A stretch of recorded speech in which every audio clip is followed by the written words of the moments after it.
Halo semuanya, selamat datang kembali di channel kami. Pada video kali ini, kita akan mengulas secara mendalam satu saham blue chip Indonesia, yang sedang ramai dibicarakan investor, khususnya setelah aksi korporasi besar, yang baru saja diumumkan. Ya, kita akan membahas PT Chandra Asri Pasifik Terbuka, dengan kode saham TPIA. Berita terbaru yang menjadi katalis penting adalah, TPIA resmi telah menyelesaikan akuisisi jaringan SPBU ESO di Singapura.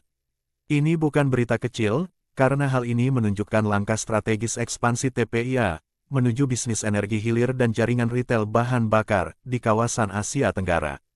Kita akan mengurai berita ini, memahami fundamental perusahaan, melihat nilai intrinsik sahamnya, mengevaluasi manajemennya, hingga melihat apakah saham ini layak dibeli saat ini.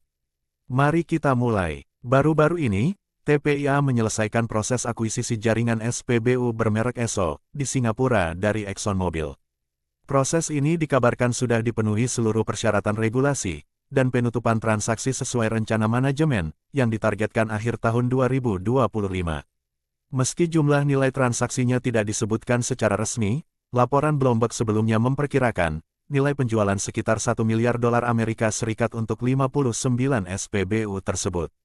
Akuisisi ini juga didukung oleh pembiayaan dari KKR Capital Markets, senilai sekitar $750 juta Amerika Serikat, menunjukkan kepercayaan investor institusi terhadap strategi pertumbuhan TPIA. Langkah strategis ini menandakan bahwa TPIA tidak lagi hanya fokus di petrokimia hilir, tetapi juga merambah bisnis energi retail, dengan aset fisik langsung, memperluas jangkauan bisnisnya ke pengguna akhir end consumer. Ini sejalan dengan arah transformasi perusahaan, menuju platform energi terintegrasi di kawasan Asia Tenggara. Namun, sebelum kita masuk ke angka-angka penting, mari kita kenali dulu siapa TPIA sebenarnya. PT Chandra Asri Pasifik Terbuka adalah perusahaan publik, yang bergerak dalam industri petrokimia dan solusi energi. Didirikan pada tahun 1984 dan berkantor pusat di Jakarta, TPIA adalah produsen petrokimia terbesar di Indonesia, termasuk olefins, polyolefins, stiren monomer, dan bahan bakar hilir. Perusahaan ini mengoperasikan fasilitas produksi besar di Cilegon, Banten termasuk naphtha cracker, pabrik polyolefin, serta berbagai aset hilir lainnya.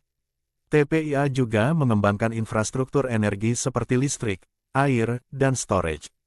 Dalam struktur pemegang saham, perusahaan memiliki pemegang institusional besar, seperti PT Barito Pasifik Terbuka tanda kurang lebih 34,6%, SCG Chemicals tanda kurang lebih 30,6%, dan PT Top Investment tanda kurang lebih 15%, sementara Prayogo Pangestu, pendiri dan pengusaha besar Indonesia, memegang saham langsung sekitar tanda kurang lebih 5%.